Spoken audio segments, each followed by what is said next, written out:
The internet. You could say it's integral to our lives. We use it to learn new things, navigate, inspire, and arguably the most important, stay connected with each other. In a world where we are becoming increasingly more divided, the internet has given us a way to stay together. But it's also changing how we communicate with each other. Actually, are you saying that the internet is bad because it's classist? Wait, what? How is that even classist? Well, some people don't have access to resources without the internet, so by saying that the internet is bad, that you're actually just being classist.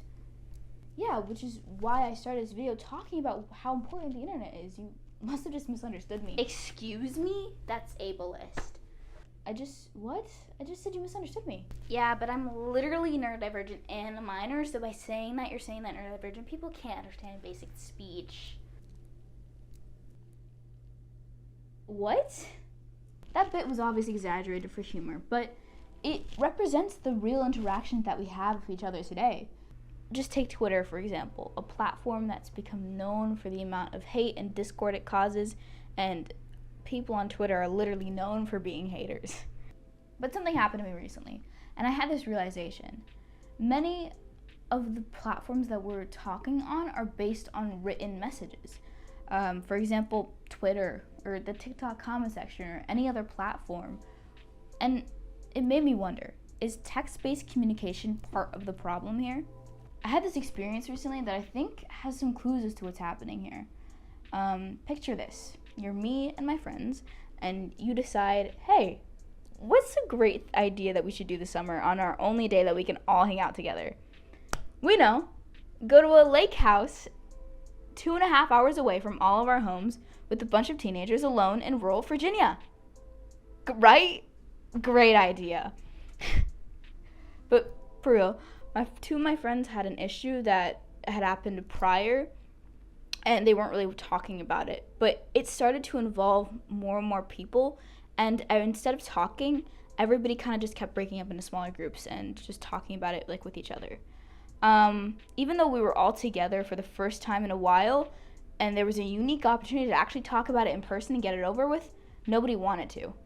And the issue just got bigger and bigger until we were all having a celebration together in the same room, and you could feel the tension in the room.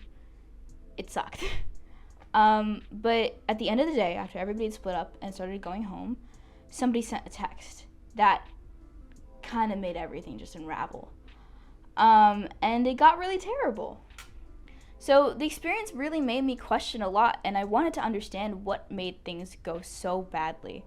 I spoke with Dr. Amit Kumar, assistant professor of psychology at the University of Texas.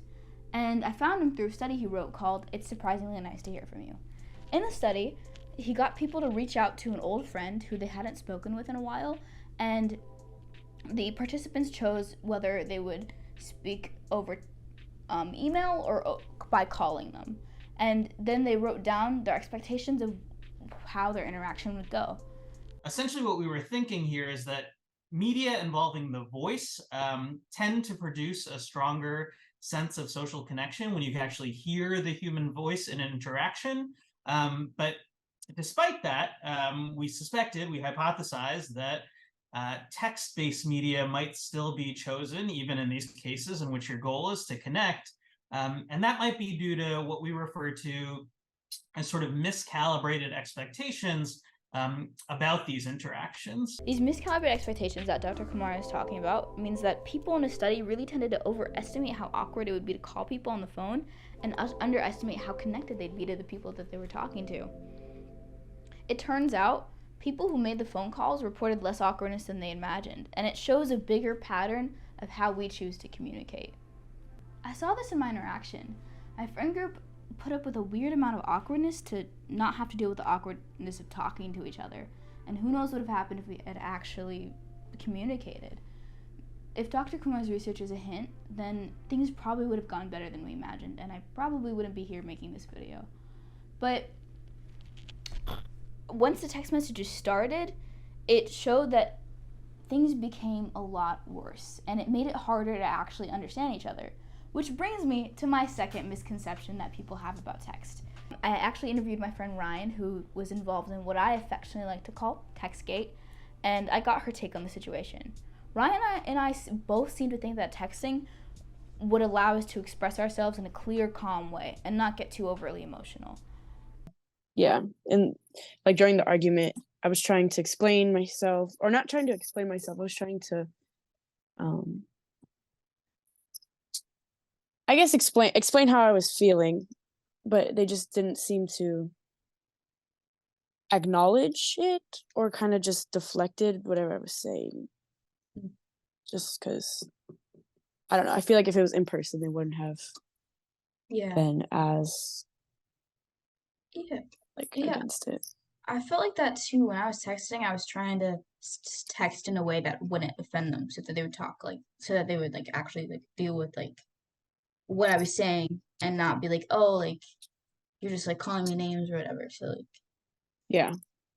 I thought that being devoid of emotion would help my argument, but Dr. Kumar says that emotion is a key element of how we understand speech.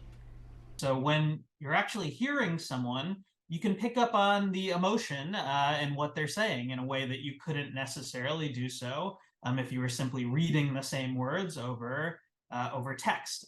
These cues, they're sometimes referred to as paralinguistic cues that are missing in text-based interactions.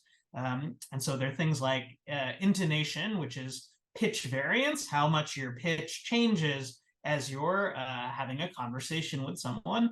And you can pick up on that, of course, when you can hear their voice. You don't get any information about that.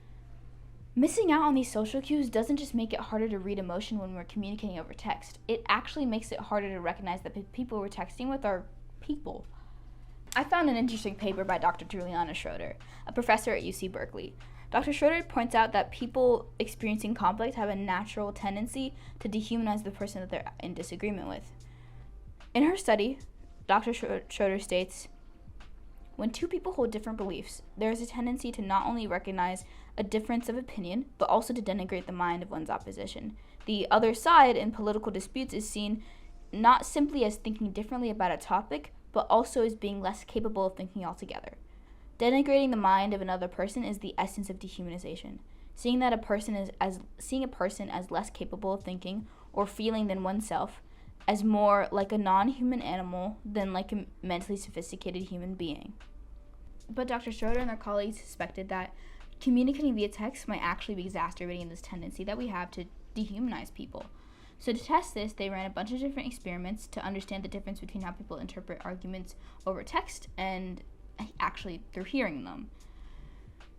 In one of the experiments, they got 6 people to talk about their opinions on topics that caused a lot of controversy, like abortion, the war in Afghanistan, and country versus rap music. The researchers got a group of evaluators to either read the statements or hear the audio statements, and then rate the communicators on a scale of how human they seemed.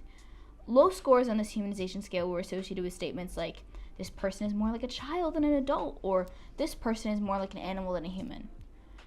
Statements that were rated high on the scale were stuff like whether or not the speaker was refined and cultured, or rational and logical. The researchers found that even if the evaluator was given a statement that they didn't agree with, they would still rate the statement higher on the scales of humanization if it was an audio statement as opposed to if it was a written statement. Dr. Schroeder states this in her results. Specifically, evaluators in the audio condition judged communicators who disagreed with them to be significantly more human-like. Then did evaluators in the transcript condition, and the effect was found for evaluations of both human uniqueness and human nature. When we hold different beliefs, we dehumanize the opposing sides. Communicating through text just gives us an easier way to do this because we don't hear the other person, and we don't even have to acknowledge that we're talking to another person. This explains something really important that happened in my interaction with my friends. Why the text got so mean. They said some words I never thought they would say to me. The words I never ever say to them now. I wouldn't even say that now. do you think that text made it easier for them to say them? Definitely, because I think if they had said it to me in person, I would have cried. Yeah, I think I would have fought if they said that to me. Yeah, I don't think I would have been as like calm, I guess. I would have been more Yeah. Also, when you're talking to a person that you don't think is capable of rational, deliberate thought, you're way more likely to dismiss their argument and to not even understand what they're saying. Dr. Kumar, who's familiar with a lot of this research, sums it up really well. When you disagree with someone, so for instance, if you have a liberal person and a conservative person in terms of their politics interacting with each other, sometimes when they're interacting over text, those differences can loom really large. You can think about what the comments section of an article on a news website looks like and the types of attacks that people will often spew at each other when they're typing to one another. It turns out that it's actually easier to find agreement, to find common ground when you can hear another person's voice. In some sense, you're more likely to actually just understand what they're saying. Something I find kind of funny in a weird, twisted way is the irony of it all. We choose texting over talking because we don't want to make a big, awkward scene, but it just leads to more awkwardness. We try to be less emotional because we don't want to seem weak, but the emotion is a big part of understanding each other. And even if we draft like the most amazing arguments ever, special shout out to my notes app, it doesn't matter because texting makes it less likely that we'll even think of the other person as intelligent or rational, and it allows us to be much meaner to each other. Despite everything that happened, in the end, Ryann claims that she would have favored a real conversation. probably would have gone better if it had been in person. Less mean words, less back and forth. So next time you're mad at somebody, instead of sending a quick text or, let's be real, an enormous paragraph, and try actually meeting them in person to talk, sending a voice memo, or even, and I cannot believe I'm saying this, calling them. You might actually end up making your connection stronger and feeling better in the end. And you will definitely end up better than me and keep your relationships intact. And by this point, you might be thinking, did she really just create this entire project just to overshare? And yeah, I did. I did do exactly that. Maybe I should go to therapy.